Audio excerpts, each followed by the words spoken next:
오늘 말씀 신약성경 빌레몬서 1절부터 25절 우리 계속 빌레몬서 한 장짜리 계속 읽고 있습니다. 벌써 네 번째 읽고 있는데 반복해서 읽어도 지나치지 않습니다. 1절부터 25절 제가 가진 성경으로 신약성경 351페이지 정도 됩니다.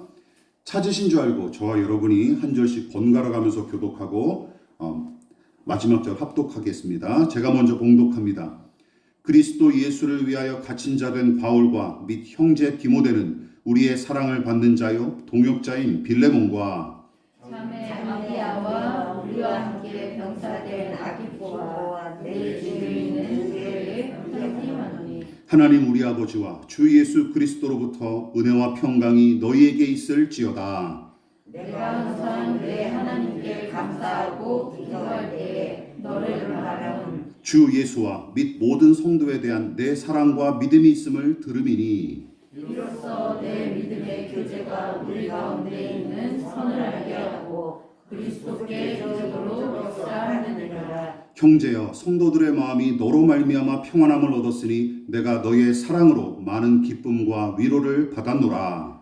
이러므로 내가 그리스도 안에서 아주 담대하게 내게 마땅한 일로 변할 수 있으나 도리어 사랑으로서 간구하노라. 나이가 많은 나 바울은 지금 또 예수 그리스도를 위하여 갇힌 자 되어 갇힌 중에서 낳은 아들 오네시모를 위하여 내게 간구하라. 그가 전에는 내게 무익하였으나 이제는 나와 내게 유익함으로 내게 그를 이루어내느니 그는 내 신복이라. 그를 내게 머물게 있게 하여 내 복을 위하여 갇힌 중에서 내 대신 나를 섬기게 하고자 하나. 다만 내 승낙이 없이는 내가 아무것도 하기를 원하지 아니하노니 이는 너의 선한 일이 억지같이 되지 아니하고 자의로 되게 하려 함이라. 아마 그가 잠시 떠나게 된 것은 너로 하여금 그를 영원히 두게 함이니리. 이후로는 종과 같이 대하지 아니하고 종 이상으로 사랑받는 존재로 대하자. 내게 특별히 그리하거든 하물며 육신과 주 안에서 상관된 일이라. 그러므로 내가 나를 동역자로 알진대 그를 영접하기를 내게 하듯 하고 그가 만일 내게 불의를 하였거나 내게 빚진 것이 있으면 그것을 내 앞으로 계산하라. 나 바울이 친필로 쓰노니 내가 갚으려니와 내가 이 외에 내 자신이 내게 빚진 것은 내가 말하지 아니하노라. 오 형제여 나로 주 안에서 너로 말미암아 기쁨을 얻게 하고 내 마음이 그리스도 안에서 평안하게 하라. 나는 내가 순종할 것을 확신함으로 내게 썼노니 내가 말한 것보다 더 행할 줄을 아노라. 오직 너는 나를 위하여 스스로를 마련하라. 너희 기도로 내가 너희에게 나아갈 수 있기를 바란다. 그리스도 예수 안에서 나와 함께 갇힌 자 에바브라와 또한 나의 동역자 마가 아리스다고 데마 누가가 문안하느니라. 다 같이 우리 주 예수 그리스도의 은혜가 너희 심령과 함께 있을지어다. 아멘. 말씀의 제목을 같이 한번 읽어보시겠습니다. 화면을 보시면서 읽어보시겠습니다. 시작. 노예에서 사랑받는 형제로 그런 교회로. 노예에서 사랑받는 형제로 그런 교회로 라는 제목으로 하나님 말씀 전하도록 하겠습니다. 자, 우리는 지난 설교를 통해 오네시모란 사람이 믿음과 성령으로 거듭난 새 사람이 됐고 하나님의 사람답게 회개의 열매를 맺으며 그 믿음을 행동으로 증명했던 사실을 바울이 그에 대해 소개하고 변호한 말을 근거해서 함께 살펴봤습니다. 그런데 요즘은 이런 말이 있지 않습니까? 사람은 절대 안 변한다. 사람은 고쳐 쓰는 거 아니다. 하는 말이 더더욱 피부에 와닿습니다. 나이 들어갈수록 그런 거 더 많이 느끼시죠? 당연합니다. 이 말이 인간의 본성과 또한 우리의 현실을 고스란히 반영하기 때문이죠. 심지어 교회와 신자들 사이에서도 이 말이 두루 적용되는 게 안타깝고 씁쓸할 따름입니다. 그런데도 기독교 신앙은 사람의 변화, 인간의 변화에 관한 일말의 가능성을 제시하죠. 물론 흔하게 일어나는 현상은 아닐지라도 성경과 역사의 기록이 그 사실을 넌지시 증명하기 때문입니다. 오네시모를 보십시오. 쓸모가 없을 뿐더러 남에게 해나 끼치던 자가 유익한 자로, 탐욕스럽고 교만했던 노예가 늙은 죄수인 바울을 성실히 섬기는 자로, 무책임하게 도망치고 회피하기에 급급했던 인간이 다시금 자신의 지난날 잘못을 책임지는 자로 변화했습니다. 처벌과 처형당할 위험도 감수하고 기꺼이 주인이었던 빌레몬에게 돌아가기를 선택한 사실이 바로 그 증거를 보여주죠. 당연히 영적인 아버지이자 스승인 바울의 가르침이 크게 작용했을 것입니다. 그런데도 위험과 손해를 무릅쓰고서라도 순종한 당사자는 오네시모 아니겠습니까? 그 스승의 그 제자다운 것이죠. 내일이 또 스승의 날 아닙니까? 그래서 그런 부분들을 또 우리가 다시 한번 확인해야 됩니다. 어쨌든 세례 요한이 힘써 외치고 예수께서도 가르치셨던 회개의 열매는 물론이고 야고보 사도가 강력하게 요구했던 행동하는 믿음이 바로 바울의 증언과 오네시모의 선택을 통해서 더더욱 선명하게 이 빌레몬서에 드러납니다. 그뿐만이 아니죠. 당시 교회 공동체의 교인들이 서로를 어떤 존재로 바라보고 교제했는지 이 짧은 성경은 독자들에게 충분한 가르침을 제공합니다. 자, 다시 말해서 노예이자 범법자였던 오네시모를 교회의 일원으로 받아들이는 일에 예수님의 직계 제자들 못지않게 영향력을 발휘했던 바울의 제안이 담긴 편지가 바로 이 빌레몬서로서, 이 편지는 바울과 오네시모와 빌레몬 세 사람 사이에 얽힌 문제를 해결하기 위해 썼을 뿐만 아니라 각각 다른 직분과 지위에 있는 사람들이 서로를 어떻게 바라보고 대접했는지 짐작할 수 있도록 기록된 책이 바로 이 빌레몬서라는 것이죠.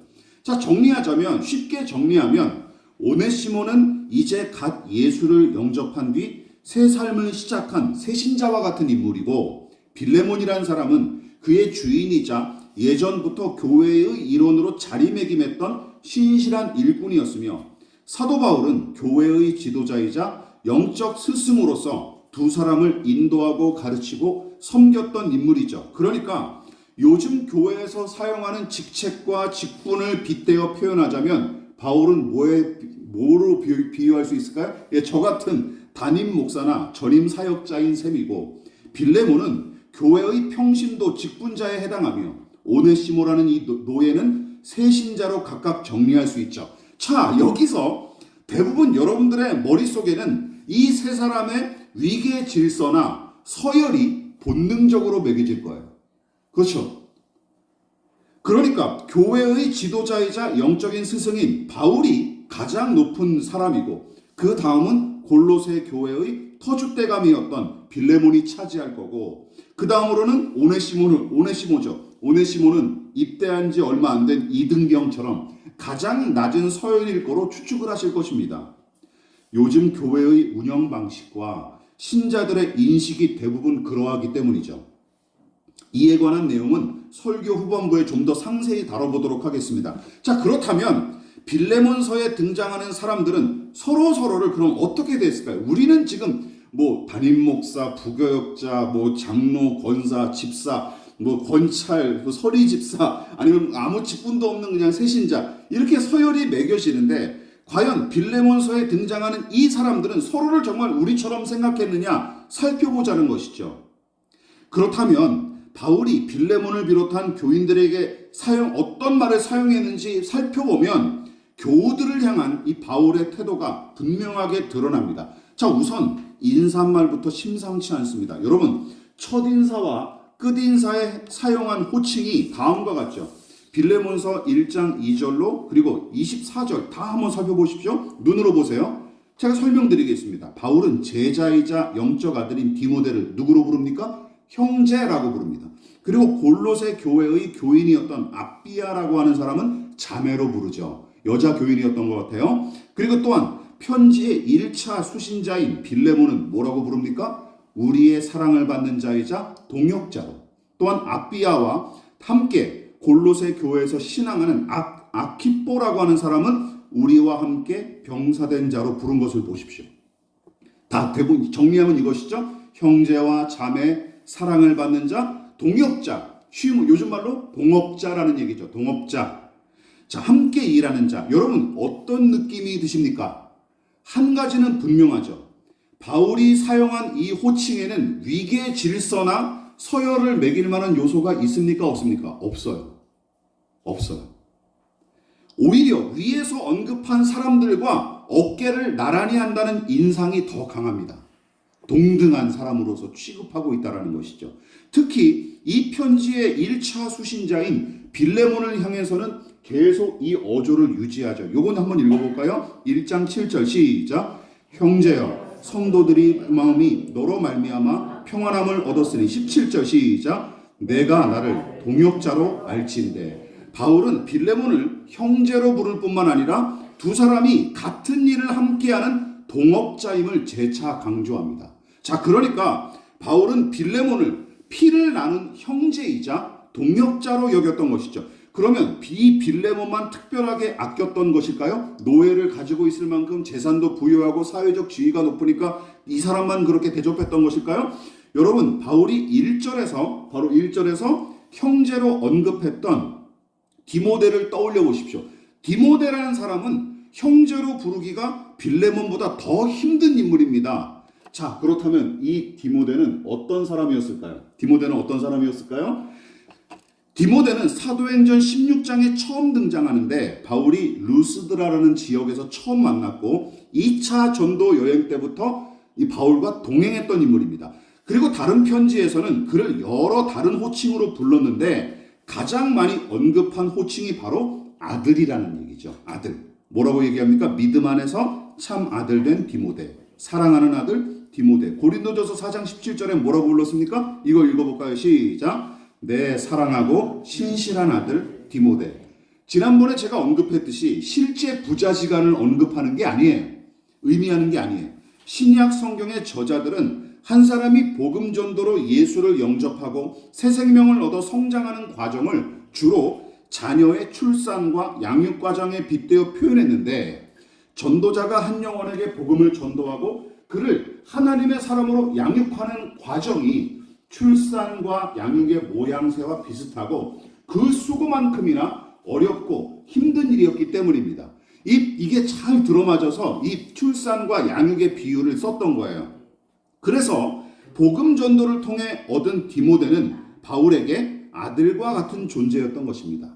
물론 두 사람이 완전히 동등한 관계는 아니었을 테죠. 왜냐하면 여러분, 아무리 친밀하더라도 친근하더라도 아버지와 아들의 위치가 똑같을 수 있습니까? 그러면 안 되죠.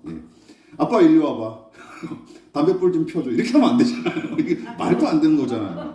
이거는 선을 넘는 거죠. 아무리 친하다도 그건 아니잖아요. 아무리 친밀하더라도 아버지와 아들의 위치가 똑같을 수는 없습니다. 왜냐하면 그 맡겨진 권위가 다르기 때문이죠. 게다가 바울은 스승이자 교회 지도자이고 디모데는 제자이자 후임자였던 까닭에 당연히 교회 안에서 바울의 권위와 권세가 훨씬 우월하다고 생각하기 마련입니다. 그래서 사도 바울을 당회장 목사로, 디모데는 부교역자로 상정하고 가르치는 목회자들이 적지 않습니다. 그리고 교인들도 마찬가지죠. 그런데 바울은 디모데를 아랫사람 취급하며 꼰대 노릇을 일삼은 적이 없습니다. 더 나아가 바울이 쓴 다른 편지에서는 도리어 그를 형제이자 동역자로 언급한 내용이 여러 군데 등장합니다. 아들로서만 부르지 않았어요. 뭐 어떤 내용도 나옵니까? 이런 내용도 나와요. 로마서 16장 21절 뭐라고 불렀습니까? 시작. 나의 동역자 디모데. 골로새서 1장 1절 시작. 그리스도 예수의 사도된 바울과 형제 디모데. 여러분, 로마서에서는 디모데를 나의 동역자로, 빌레몬서처럼 골로새 교회에 보낸 편지에서는 그를 형제로 부릅니다. 이 말인즉슨 바울이 디모데를 영적 아들로서 사랑하고 섬겼을 뿐만 아니라 동등한 처지에서 함께 일하는 사람으로서 동등하게 대접했다라는 뜻입니다. 공치사가 아니에요. 사도행전과 사도들의 여러 편지를 살펴보면 여러분, 바울이 무소불위의 권력을 행사했다거나 아니면 교회를 독재 체제로 운영한 흔적을 찾기가 어렵습니다. 그저 사도와 복음 전도자로서 가르칠 것을 가르쳤을 뿐이지 사도의 권위를 이용하여 교인들 위해 군림하는 짓 따위 한 적이 없습니다. 영적 아들이자 동역자인 디모데한테도 마찬가지죠. 여러분, 바울은 그의 영적인 아버지 노릇을 충실히 감당했을 뿐만 아니라 하나님의 한 자녀이자 같은 일에 종사하는 동역자로서도 기꺼이 대접했던 것이죠. 아들이랍시고 함부로 하대한 적이 없을 뿐더러 그 사람을 오히려 같이 나와 똑같은 일을 하는, 그리고 한 분 하나님 아버지 안에서 한 형제자매로 부름받은 사실을 분명히 인지하고 있었던 것이죠. 다른 교우들한테도 마찬가지였습니다. 여러분, 하나님의 부름을 받은 사도이자 먼저 믿은 자로서 복음을 가르치고 교회 공동체를 지도했지만 자신이 부여받은 권위는 성도를 양육하고 교회를 섬기는 일에 썼을 뿐이죠. 그러니까 바울은 자신이 친히 복음을 전하고 양육하는 교인들을 영적인 자녀로 여겼고, 더 나아가 형제와 동업자로 대접하며 동등한 관계를 이어갔습니다. 하물며 이 편지의 수신자인 빌레몬을 향해서는 어떠했겠습니까?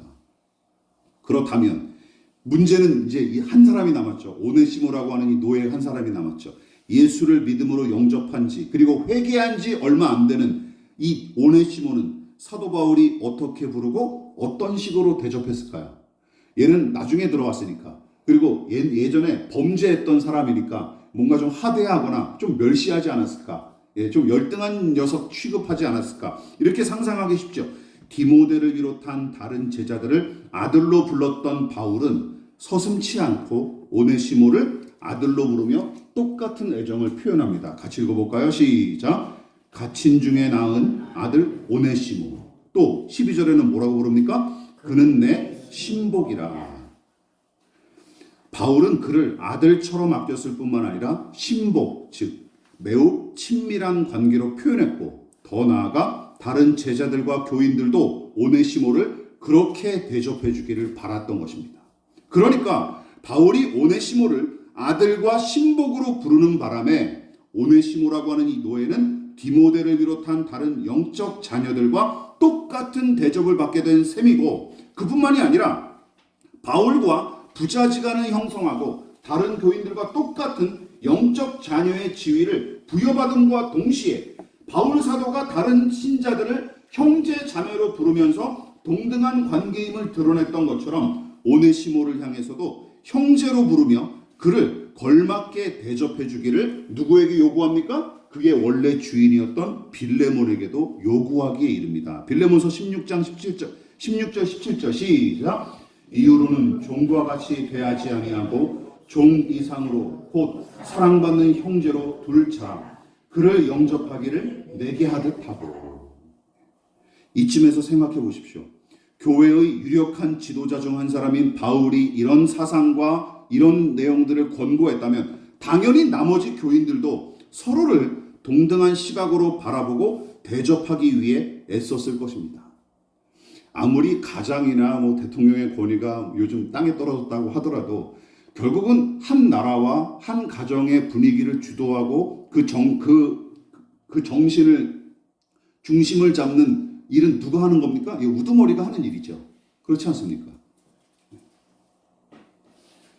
물론 어디든지 물을 흐리는 미꾸라지가 있기 마련이어서 초대교회라고 완벽했겠습니까? 모순과 부조리도 그때도 있었죠. 그래서 세상의 생리를 따라 서열을 나누는 자들이 그 당시에도 없지 않았겠지만 당시 교회는 사도들의 가르침 안에 누구나 평등하게 교제했고 서로 공평하게 물질을 나누기에 힘썼습니다. 어떻게 그럴 수 있었을까요? 바울의 가르침과 본보기 때문입니까? 물론 그것도 있지만 근본적으로는 예수 그리스도의 복음이 그것을 요구하기 때문입니다. 믿으십니까? 예수님이 그렇게 가르치셨기 때문이에요. 그렇다면 여러분, 복음이 무엇입니까? 우리가 맨날 복음이라고, 김치볶음도 아니고 복음이라고 맨날 얘기하는데 복음이 무엇일까요? 한마디로 바울이 이렇게 당대하게 선포했습니다. 같이 읽어볼까요? 로마서 10장 13절 시작. 누구든지 주의 이름을 부르는 자는 구원을 받으리라. 이게 복음에 대한 가장 간단한 내용. 누구든지 주의 이름을 부르는 자는 구원을 받으리라. 이것이 복된 소식, 기쁜 소식이라는 것이죠. 주의 이름을 부르는 자는 구원을 얻는데 거기에 어떤 말이 단서가 붙었습니까? 누구든지. 피부색과 연령과 성별과 나라와 정치색과 상관없이 어떻게? 예수 그리스도의 이름을 의지하는 사람은 누구에게나 구원의 은혜가 주어진다는 뜻이죠. 여기에는 특권이 존재하지 않을 뿐더러 어떤 차별도 있을 수 없습니다. 차별이 없어요. 그러므로 바울과 같은 이 지독한 바리새인이 구원의 은혜를 얻었고, 더 나아가 구원과 거리가 멀다고 믿었던 빌레몬과 골로새 교인 같은 이방인들도 다른 신자들처럼 하나님의 자녀가 되는 권세를 똑같이 누렸던 것입니다. 똑같이.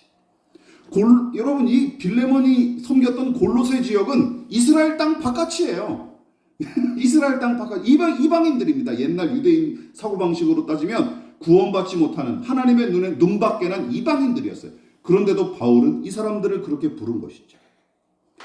바울이 믿음의 사람들을 형제, 동역자, 아들로 서슴지 않고 부를 수 있었던 이유가 바로 여기에 있습니다.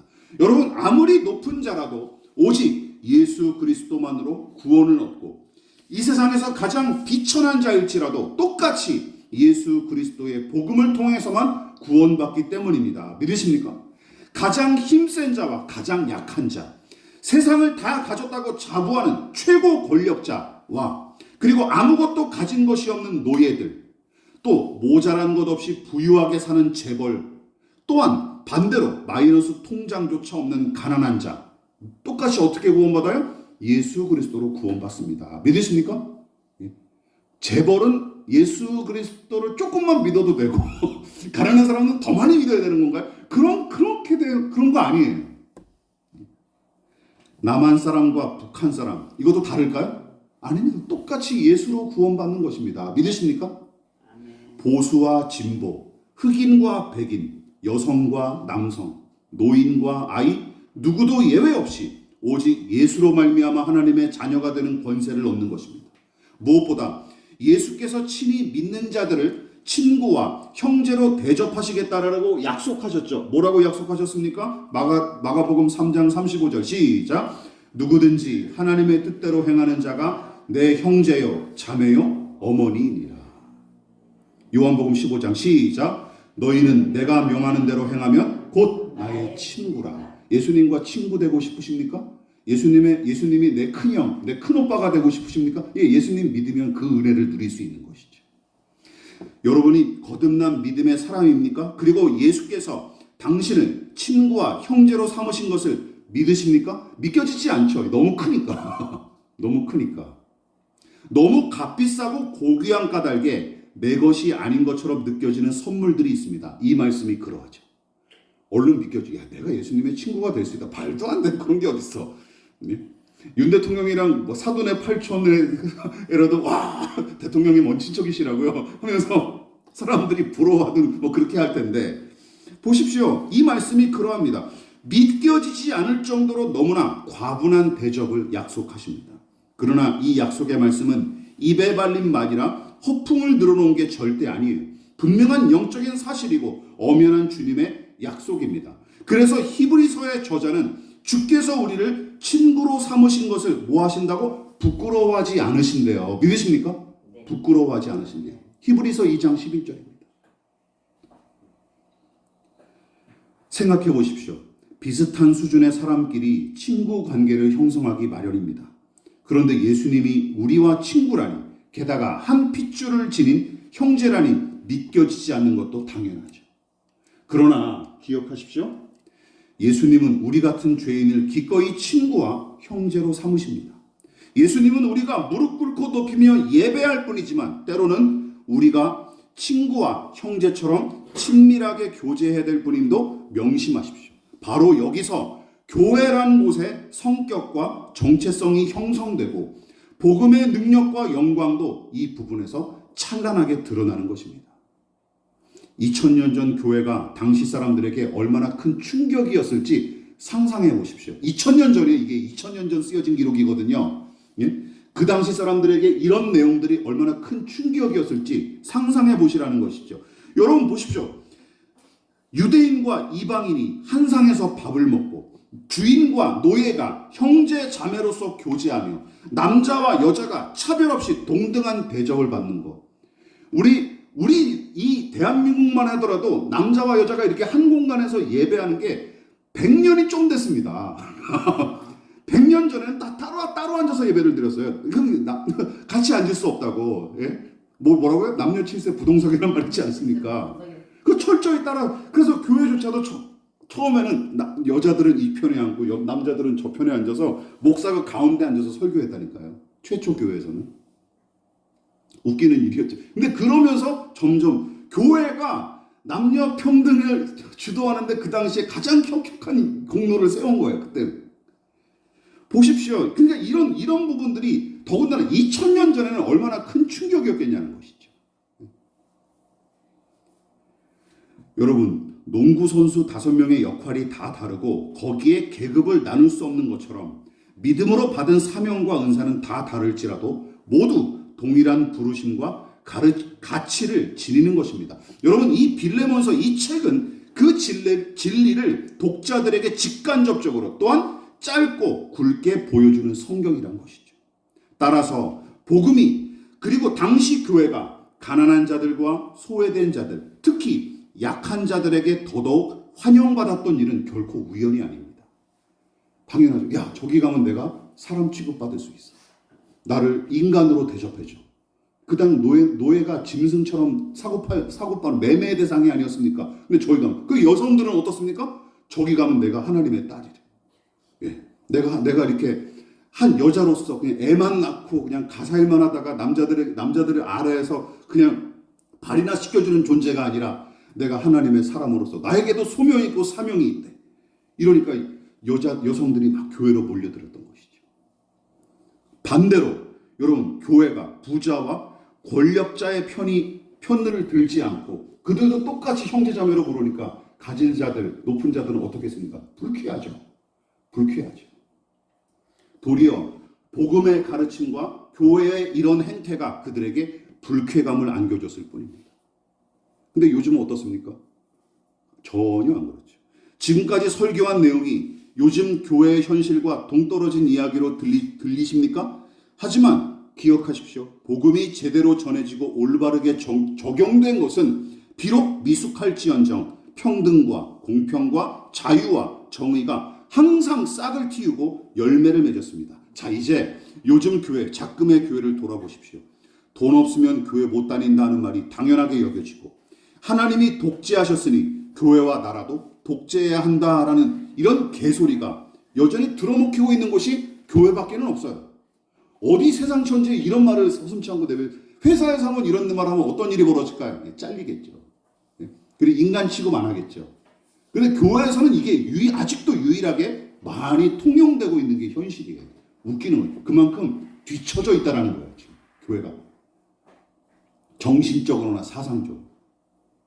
퇴보한 것이죠. 이처럼 종교개혁의 토대 위에 세워진 개신교회가 중세 가톨릭 교회의 계급화는 물론이고 직분과 사명을 돈으로 사고 팔던 악습을 부활시킨 원흉으로 전락했습니다.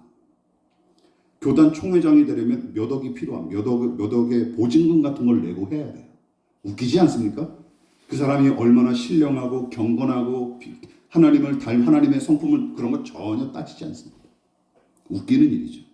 당회장 목사가 피라미드의 꼭대기에 위치하고 장로나 권사를 비롯한 항존 직분자들이 그 다음을 차지합니다. 물론 교회 내 서열도 재정 기여도나 사회적 지위에 따라 또 얼마든지 뒤바뀌는 것이 현실이죠. 말과 형태만 교회일 뿐 대부분 다단계 사업체나 영업회사처럼 운영되기 일쑤입니다. 그러므로 모든 믿음의 사람이 하나님의 자녀로 동등하게 대접받는 교회, 이런 말이 동화처럼 들리는 게 이상한 일도 아니죠.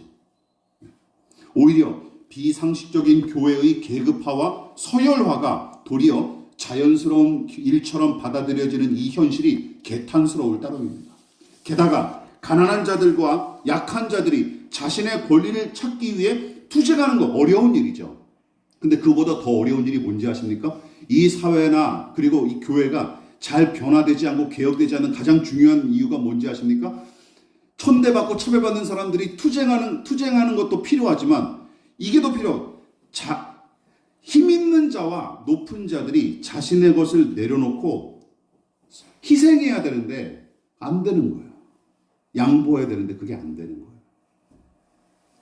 부조리한 사회와 그 시스템을 개혁하고 고치는 것만큼이나 교회의 개혁과 진정한 부흥의 길은 더더욱 멀게만 느껴집니다. 왜요? 왜? 가진 자들이 안 내려놓기 때문에.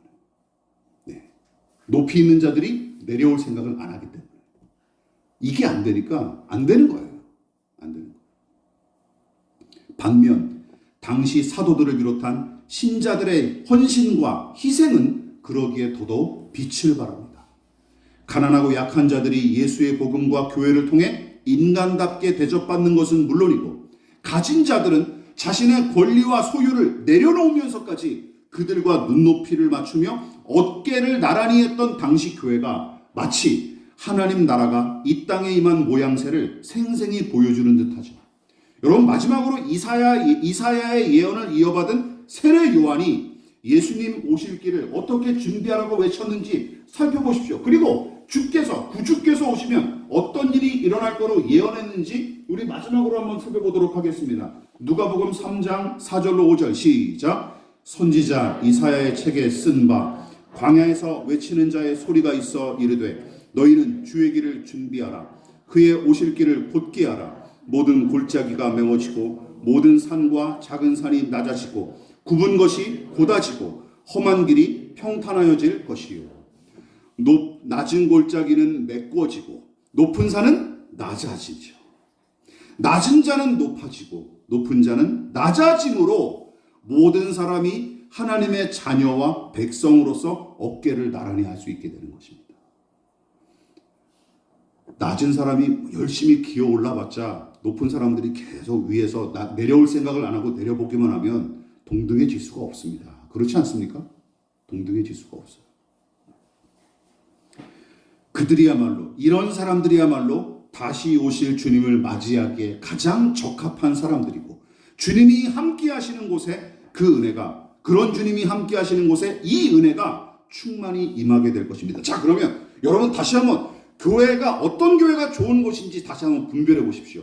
담임 목사 저 꼭대기에 있고 그 아래 장로, 권사, 집사들이 조아리면서 이렇게 굽신대는 교회가 좋은 교회일까요? 이상한 교회죠. 이제 우리 한결교회 다니는 분들은 그런 거 분별하셔야 되는 거예요. 무슨 얘기인지 아시겠죠? 그런 교회가 좋은 교회. 성령 충만한 곳일까요? 과연 그런 곳이? 성령이 임하시면 이런 일들이 일어난다고 하는데 과연 그곳에 성령이 충만히 역사하는 곳이라고 얘기할 수 있을까? 말도 안 되죠. 말도 안 되죠. 여러분, 하늘가족 우리 교회, 이 좋은 말이 구호나 제목으로 그치지 않고 우리 각자의 입에서 그 고백이 자연스럽게, 그리고 정말 멋진 풍경을 바라볼 때 와 하는 감탄사가 터져나오듯이 우리 교회가 그런 감탄사가 터져나오는 교회가 될 수 있기를 진심으로 소망합니다. 늑대와 어린 양이 함께 살고 표범과 어린 염소가 함께 누우며 송아지와 사자가 함께하는 하나님 나라, 이사야서 11장 6절 말씀. 여러분, 우리 교회와 가정에 그 은혜가 충만하게 펼쳐지기를 진심으로 축원을 드리겠습니다. 지금은 우리를 위하여 십자가에 몸버려 피 흘려 돌아가신 예수 그리스도의 한량없으신 은혜와 하나님 아버지의 지극하신 사랑하심과 성령 하나님의 영원한 사귐이 오늘 이 시간 서로를 형제 자매로 부르며, 그리고 동역자로 아버지와 아들로 부르며 하나님 안에서 한 피바다 한 몸 이룬 형제와 자매임을 확신하며 간구했던 바울의 기도처럼 우리도 그렇게 복된 가정과 교회를 세워나가고자 겸손히 머리 숙인 사랑하는 성도들의 머리머리 위에 저들의 직장과 가정과 사업장과 학업과 장래 가운데 이 나라의 민족과 한국교회와 저 북녘의 동포들과 세계와 열방 가운데 지금부터 영원히 함께 하시기를 간절히 축원하옵나이다. 아멘.